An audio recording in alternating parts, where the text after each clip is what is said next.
This is insane. An NFL insider gave a wild update about the 49ers following their Monday Night Football victory versus the Indianapolis Colts. And I think this is an update that those who follow the Niners wouldn't have expected even a month ago, but this is the reality this team has, and they should be very excited as the playoffs get closer and closer. And we're going to break that all down for you on this episode of Niners Digest. My name is Ethan Galbraith. Make sure to subscribe to the channel because we noticed over 97% of you haven't subscribed yet. It's free to do so, so make sure to subscribe so you don't miss any Niners updates because we're going to give you everything we got, including what NFL insider Adam Schefter said today that might give a light at the end of the tunnel. It might show a light at the end of the tunnel for the Niners because what a season it's been. Injuries after injuries, next man up after next man up, and yet the Niners have been winning when it matters most in the regular season, and now they're set up in a prime position, and it might be even more beneficial than people originally thought, because Adam Schefter put it like this: the Niners theoretically could play their next 5 games at home, culminating in the Super Bowl. Now, everybody knows that the Super Bowl is at Levi Stadium this year, but the Niners, should they win their next 2 regular season games, both at home, that would give them the number 1 seed, of course. And that means not only is the final destination the Super Bowl at Levi Stadium, the NFC playoffs run through Levi Stadium, which I don't think any other team in the playoff field would benefit more from this than the Niners because, again, all of the injuries the Niners have been dealing with, there's no road trip necessary for the playoffs, the most difficult time to play football, and you don't have to travel to freezing temperatures somewhere else in the conference. You get to play at home, and with player injuries, they don't have to travel. It's less of a toll. The Niners would very much so benefit from this. So it's something to keep in mind. But if the Niners have actually played their final true road game, then what an ending it was for the road trips, because the Niners went out with a bang. Niners 48, Colts 27. The game was interesting. I'll say it like that. Parts of the game did play out the way that I had thought they would be. I talked about in my last video predicting this game how I thought Brock Purdy was due for a great game because the Colts secondary isn't that great and they weren't going to get any better with Sauce Gardner not playing in this game. And Purdy played great. Actually, he played a lot better than great. He played better than I could have predicted. He had a historic performance. It was the best performance of his career and one of the greatest performances by a Niners quarterback in the team's history. Yes, the same team that has Joe Montana and Steve Young in their quarterback history. And now Brock Purdy's up there with them. He had an insane game. He threw 5 touchdowns. He did have the 1 interception. He was just super efficient. And I think another part of this that not everybody's been talking about, he only got sacked once, which is a testament to the offensive line. I'll talk more about them in a little bit. The offensive line played great. They gave Purdy the ample time to make these throws. And the offense as a whole was just a great, well-oiled machine. And I think that Purdy's performance coming at this time against this opponent is crucial because we've heard the conversations about Brock Purdy since he's come back from injury. They've gotten quieter every week because questions about his inconsistencies have become less and less important because he keeps playing better and better. But you remember the last time the Niners played on Monday Night Football, Purdy threw all of those interceptions against the Panthers. There were questions on how healthy he really was. Would he ever hit like his usual self? And I think he's playing like his usual self. I don't think that's a stretch to say anymore.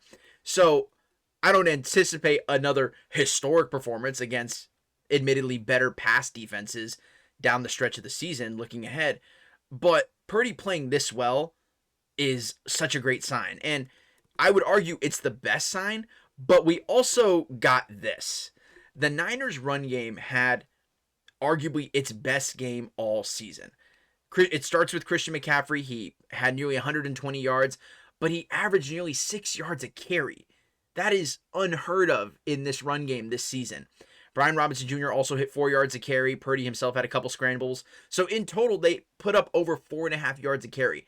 I've talked about multiple times beforehand how 4 yards a carry, that is, in my opinion, the threshold for an efficient, good run game. And the Niners just haven't hit that. They've been well below that. So to go above and beyond and go above 4.5 yards a carry is huge. I think it's a great sign.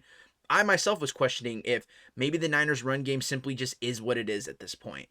But clearly they're not. They have the ability to step up to the plate and be as efficient as they have been in years past. Going back to the offensive line, they gave McCaffrey and Robinson Jr. great opportunities that they then took advantage of.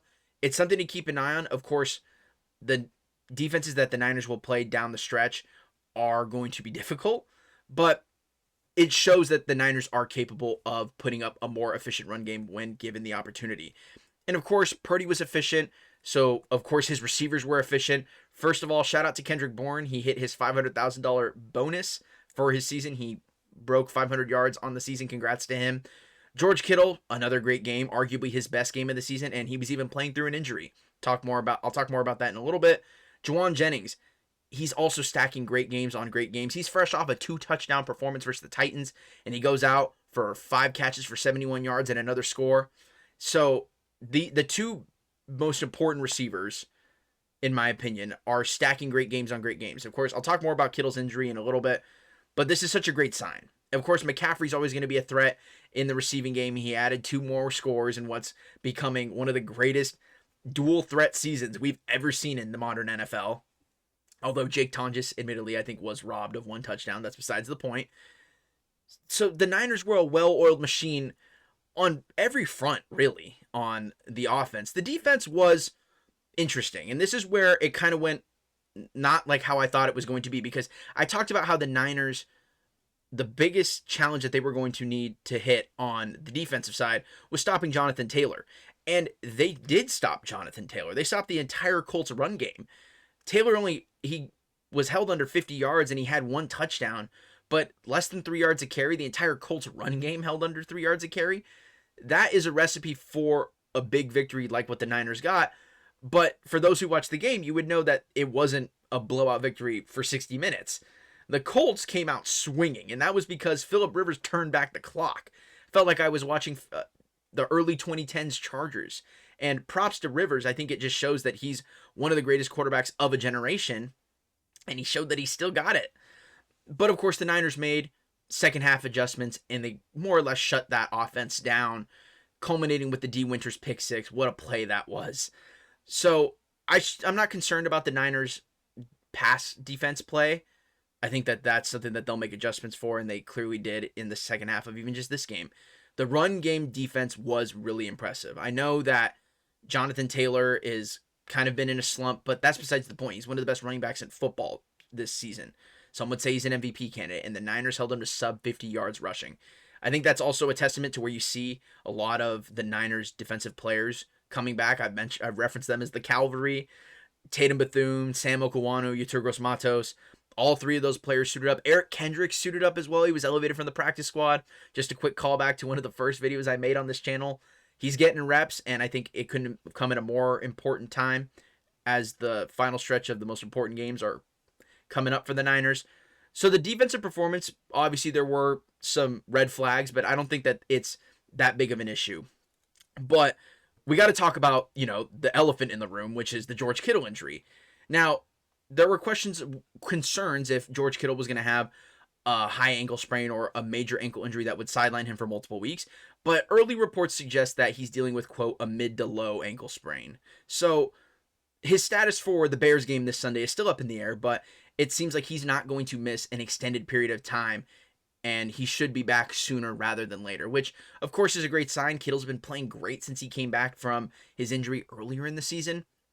But the Niners have had next man up mentality all year. I think if Kittle were to miss a game or two, I wouldn't be that concerned. Obviously, you would miss his production and just the vibes that he brings. But the Niners offense showed this against the Colts that they are a well-oiled machine. I wouldn't lose faith in their ability to do so. So now, theoretically, your last road game of the season, at least your last regular season road game, is out. It's done. Now it's what stands between the Niners and the number 1 seed in the NFC is 2 home games against 2 of the best opponents in the NFC, who also want the number 1 seed, might I add. And it starts this Sunday versus the Bears. And I want to start with this. And I'm not just adding these statistics because the Bears happen to be one of the best, if not the best, in these categories, but these directly tie into what the Niners should be getting better at, or what they are good at. And we saw both of these things in Monday's game versus the Colts. The Bears are one of the best rushing attacks in football. The Niners just showed that they can shut down a premier rushing attack in Jonathan Taylor. They're going to need to do it again. The Bears have the best turnover differential in football. The Niners They had one interception, but they forced 2 turnovers. They had a positive turnover differential. They were a well-oiled machine. They were really efficient. So why do I bring this up? Well, what I'm saying is that this upcoming game versus the Bears has the potential to be an absolute slugfest. These two teams match up really well. And we'll talk more about this in a later video leading up to the game, but I'll just say right now as it is, the Niners are going to be in a challenging matchup. There's no other way to say it. But Niners fans and those following this team should be very confident in their ability to get this done. I think that they do match up well with the Bears, and I think they can get this done. But we'll talk more about this later. But for now, my final thoughts are this.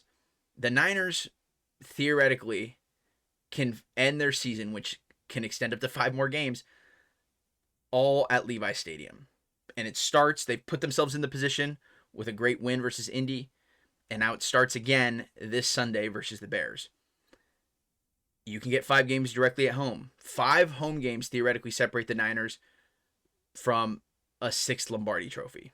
It's crazy to think about, but it could be more than a hypothetical, especially if they can keep winning.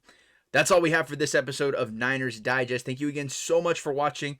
My name is Ethan Galbraith, and we will see you in the next video.